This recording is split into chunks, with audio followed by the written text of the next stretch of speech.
This is NDTV, and you're watching Classics.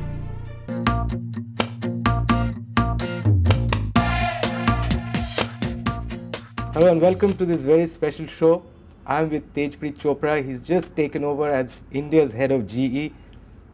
How does it feel, Tejpreet? Congratulations. Thank you very much. It feels great. It's a wonderful opportunity to make change happen. It's a wonderful opportunity to drive growth in a company, especially in the areas that the country is growing as well. So I think it's a good opportunity now to have this company partner with the country in terms of its growth story. When you came over, you were taking over from Scott Bayman. Scott came here when reforms were beginning, and he pretty much pushed GE through. He saw GE through a very, very tumultuous times. Now things are settling down, and now the government is also pushing for growth. So do you see yourself settling down in a different kind of environment and growing the company in different directions? Yeah, I mean, absolutely. There's been dramatic change in this country over the last 10 years. And I think the reform that's happened in this country is happening in the areas where it really brings out the strength of this company. There are three key areas that we focus on in our company. We have a GE infrastructure group, which includes energy, oil and gas, water, transportation, rail. We have a group called GE Healthcare, which is one of the largest healthcare solutions providers in the world, which is imaging and ultrasound and life sciences. And then we have the financial services companies of GE Money, which is GE Consumer Finance, and GE Commercial Finance. So when you think about it, when you think about these three big groups that this company has, that's exactly what this country needs. So with all this reform happening in this country, I think we are well positioned now to take advantage of this growth happening in this country. No, but let's talk about the financial business. In the financial business, especially in consumer finance, you have to compete. I mean, it's a very competitive market. We've seen Indian finance companies, banks doing quite well. So how does it look? I mean, the competition there and the chances of expanding for GE. Sure. The opportunity is large. When you look at the whole Indian market, the opportunity is tremendous. As people from the lower segments move up the value chain, we are well positioned to take advantage of this huge opportunity. In terms of competition, we compete with the largest institutions all over the world.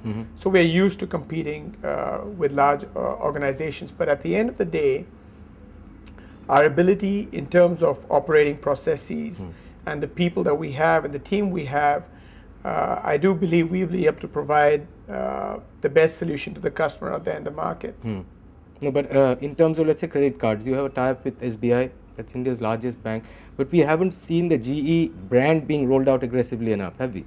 Right, and that was the intent when the joint venture was formed, to utilize the strengths of two large partners where SBI can bring their distribution capabilities and we bring in our operating backbone and infrastructure. So when you put the two together, we have a very successful joint venture, as you can see. So it's a great outcome for both of us. And in consumer finance, other aspects? And it's the same thing with mortgages. In mortgages, we provide loans to a lot of customers. We've just launched the Wizard brand. So from that perspective, the mortgages are growing rapidly. How do you plan to grow the business? Because the mortgage market is also very competitive. Almost every single big bank is into it. And you have HDFC as a very formidable competitor. Sure. No, we have formidable competitors, and I think the local organizations are very strong. We will grow because we have better operating capabilities.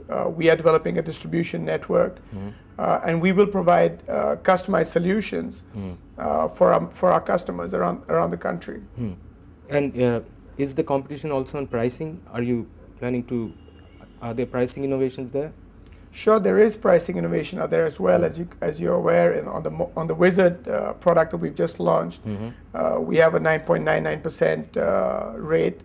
But it's not only the pricing. It's not pricing is not the only key that we are focusing on. It's of transparency. It's the ability to provide a one-stop solution to the customer. And in terms of the corporate lending side, when you lend to corporate customers, you're into aviation finance, which is where you came from. So how does that business look like? That business is growing great. That business consists of a number of focused teams that focuses on certain industries.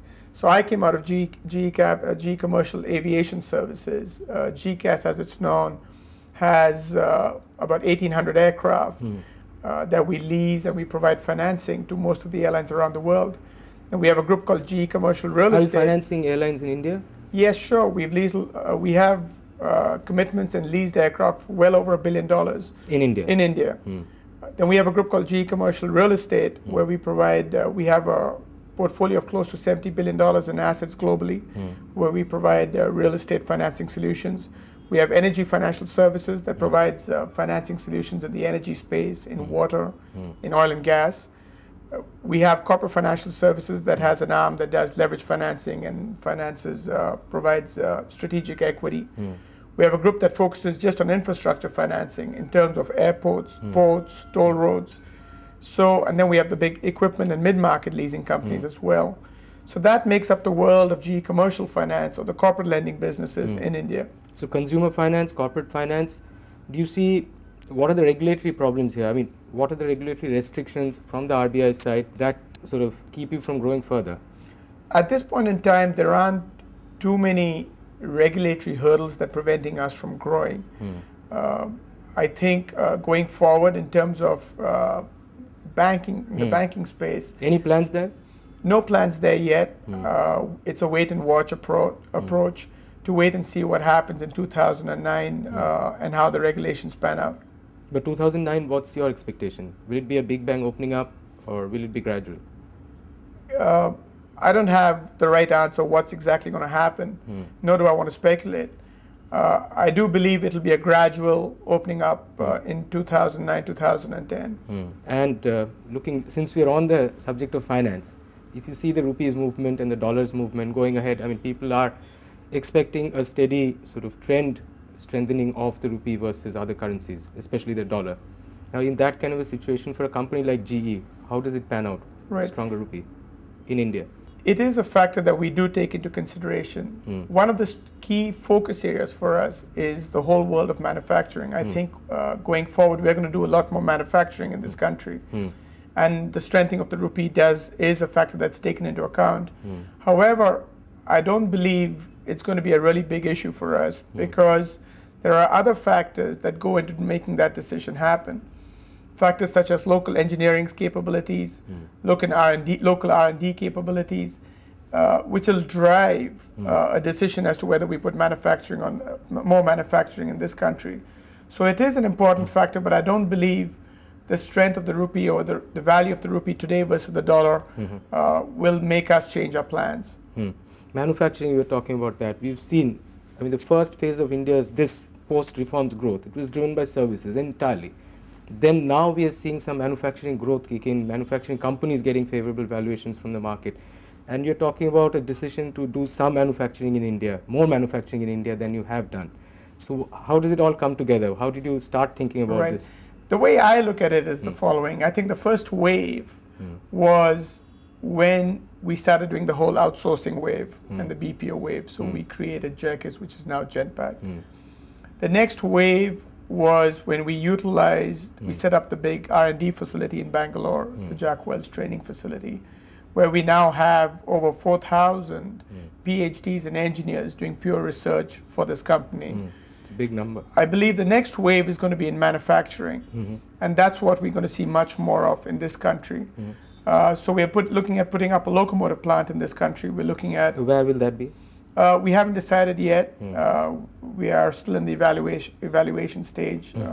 If you build locomotives, is it for a single buyer, which is the Indian Railways, or do you see private clients also coming in and making inquiries? At this point in time, only the railways. Only the railways. There aren't too many private players who are into the same business. That's right.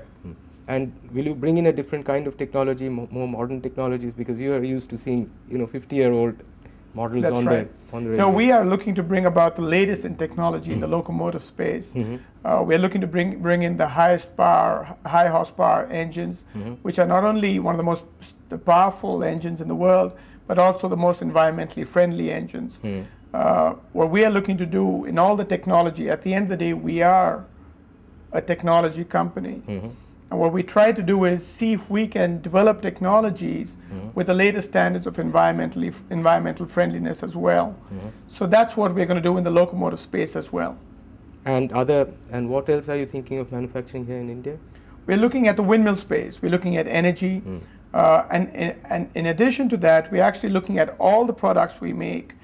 Now, I don't believe we would make all our products in India, because given we look at a global strategy and we look at places which have the best infrastructure or the best skill sets to make certain products. However, I do believe that in India, for highly engineered products, products that require a lot of customization, customers that require fairly capital-intensive products, there will be a competitive advantage to make those products in India versus making them somewhere else in the world. Name one. For example, in the healthcare space, we now make ultrasounds in this country. We make a whole range of ultrasounds, all the way from a low-end product all the way to the high-end product. And we actually bring in certain components from different parts of the world. We put the ultrasounds and design the ultrasounds here in Bangalore, and then we ship it to every part of the world. Have you seen any design innovations coming out of Bangalore in this space? Sure. I think I tell everybody the kind of innovation that's happening, not only in terms of products, but also in terms of business models in India, are quite incredible. A classic example is we've just come up with the first mobile ECG machine. The machine weighs, is about this big, size of an A4 sheet of paper. It weighs a few kilos. And now, for the first time, we brought it down to a price point where we can actually sell this machine in tier 2, tier 3 cities in this country.